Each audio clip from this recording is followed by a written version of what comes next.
വനസംരക്ഷണ നിയമ ഭേദഗതി പ്രകാരം നിയമാനുകൂല്യം ലഭ്യമാക്കാൻ കാഞ്ചിയാറിൽ പരാതി സ്വീകരിക്കൽ നടപടിയുടെ ഭാഗമായി യോഗം ചേർന്നു. ഇടുക്കി ലൈവ് വാർത്തകൾ നിങ്ങൾക്കായി അവതരിപ്പിക്കുന്നത് ഓക്സിജൻ, ദ ലാപ്ടോപ്പ് എക്സ്പെർട്ട്. കർഷകർ ഉൾപ്പെടെയുള്ളവർക്ക് തങ്ങളുടെ ഭൂമി വനസംരക്ഷണ നിയമത്തിന്റെ പരിധിയിൽ നിന്ന് ഒഴിവാക്കുവാനായിട്ടാണ് വനം വകുപ്പ് ഉന്നതാധികാരികൾക്ക് പരാതി നൽകുന്നത്. കർഷക സാമൂഹിക സംഘടനകളുടെ നേതൃത്വത്തിലാണ് യോഗം വിളിച്ചു ചേർത്തത്. കേന്ദ്ര വനം സംരക്ഷണ നിയമ ഭേദഗതി പ്രകാരം വനം വകുപ്പിന്റെ നിയന്ത്രണത്തിൽ നിന്ന് ഭൂമി ഒഴിവാക്കണമെന്നാവശ്യപ്പെട്ടിട്ടുള്ള പരാതികൾ രേഖകൾ സഹിതം സമർപ്പിക്കുന്ന പ്രവർത്തനങ്ങളാണ് കാഞ്ചിയാർ അഞ്ചുരുളിയിൽ ആരംഭിച്ചിരിക്കുന്നത്. ഇതുമായി ബന്ധപ്പെട്ട് കർഷക സാമൂഹിക സംഘടനകളുടെ നേതൃത്വത്തിലാണ് യോഗം വിളിച്ചു ചേർത്തത്. അഞ്ചുരുളിയിൽ സംഘടിപ്പിച്ച യോഗം അഖില തിരുവിതാംകൂർ മലയറിയ മഹാസഭ പ്രസിഡന്റ് KP ശങ്കരൻ ഉദ്ഘാടനം ചെയ്തു. പ്രധാനപ്പെട്ട അടിസ്ഥാന ആവശ്യങ്ങൾ എന്ന് പറയുന്നത് വസ്ത്രം, പാർപ്പിടം, അതുപോലെ നമ്മുടെ ഭക്ഷണം. ഈ മൂന്ന് കാര്യങ്ങളാണ് അടിസ്ഥാനപരമായിട്ട് നമ്മുടെ ആവശ്യങ്ങളായിട്ട് ഉണ്ടായിരുന്നത്. എന്നാൽ ഇന്ന് ഇതിൽ നിന്നെല്ലാം വ്യത്യാസം വന്നുകൊണ്ട് നമ്മുടെ ആവശ്യങ്ങൾ അധികരിച്ചു. അതുപോലെ നമ്മുടെ പ്രധാനപ്പെട്ട പല ആവശ്യങ്ങളും നമുക്ക് പുതിയതായിട്ട് നമ്മുടെ മുൻപിൽ വന്നു. ഇതിനെയെല്ലാം അഭിമുഖീകരിക്കുന്നതിനും ഇതിനെല്ലാം ഫേസ് ചെയ്യുന്നതിനും വേണ്ടിയിട്ട് നമുക്ക് വളരെയധികം മുൻപോട്ട് പോകേണ്ടതായിരുന്നു.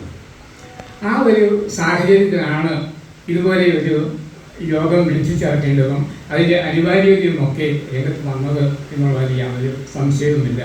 അത് ശുഭതത്വവുമാണ്. ഞാനത് പറയാൻ കാരണം നമ്മുടെ കഴിഞ്ഞ 2023 ഡിസംബർ മാസം മുതൽ നമ്മുടെ അധ്യക്ഷൻ സൂചിപ്പിച്ച ആ വിജ്ഞാപനം അല്ലെങ്കിൽ ആ ഒരു ഗവൺമെൻറ് ഉത്തരവ്, സെൻട്രൽ ഗവൺമെൻറ് ഉത്തരവ് ലഭിക്കുന്നത് 2023 ഡിസംബർ 23 മുതൽ അത് പ്രാബല്യത്തിൽ ഉള്ളതാണ്. എന്നാൽ ആ ഉത്തരവിൽ പറയുന്ന പ്രധാനപ്പെട്ട കാര്യങ്ങൾ പലതും നടപ്പിലാക്കാൻ നമുക്ക് കഴിഞ്ഞിട്ടുമില്ല. അപ്പോൾ നമുക്ക് കുറേയധികം സമയം നഷ്ടപ്പെട്ടു പോയി. എന്താണ് ആ ഉത്തരവിൽ പ്രധാനപ്പെട്ട കാര്യങ്ങൾ? സുപ്രീം കോടതി നമ്മുടെ ഗസറ്റ് നോട്ടിഫിക്കേഷൻ എന്താണ് പറഞ്ഞിരിക്കുന്നത്? പ്രധാനമായിട്ട് 2-3 കാര്യങ്ങൾ അത് എടുത്തു പറയുന്നുണ്ട്.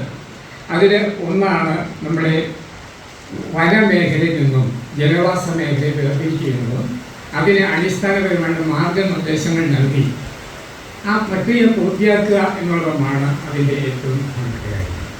അതിന് ഗവൺമെൻറ്റിൻ്റെ ഒരു ഡേറ്റ് നിശ്ചയിച്ചിരുന്നു. അതായത് ഈ പ്രക്രിയ എല്ലാം പൂർത്തിയായതിനു ശേഷം സെപ്റ്റംബർ മാസം 14-ാം തീയതി 2024 സെപ്റ്റംബർ മാസം 14-ാം തീയതി ഈ കാര്യങ്ങളെല്ലാം ക്രോഡീകരിച്ചുകൊണ്ട് എന്താണ് ഞാൻ അതിലേക്ക് വരാം. ആ കാര്യങ്ങളെല്ലാം ക്രോഡീകരിച്ചുകൊണ്ട് കേന്ദ്ര ഗവൺമെൻറ്റിന് റിപ്പോർട്ട് സംസ്ഥാന സർക്കാർ കൊടുക്കേണ്ടതായിട്ടുണ്ട്.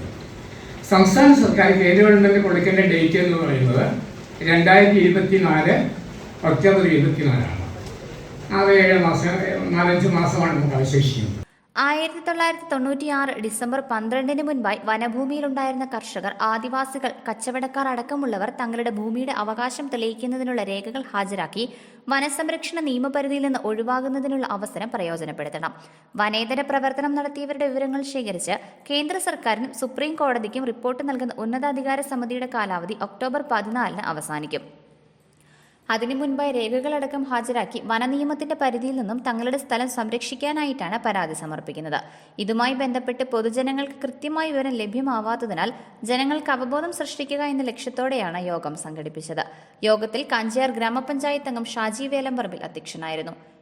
BB Rajan, advocate Shine Varghese, Ratheesh Varakumala, KP Philip, Jimmichan Elamthuruthiyil, Babu Pulimoottil, James Painadath, PC Mathew, Ayyappan, PJ Sathyabalan, B Unnikrishnan Nair, Shaji Choorakkattu തുടങ്ങിയവർ സംസാരിച്ചു.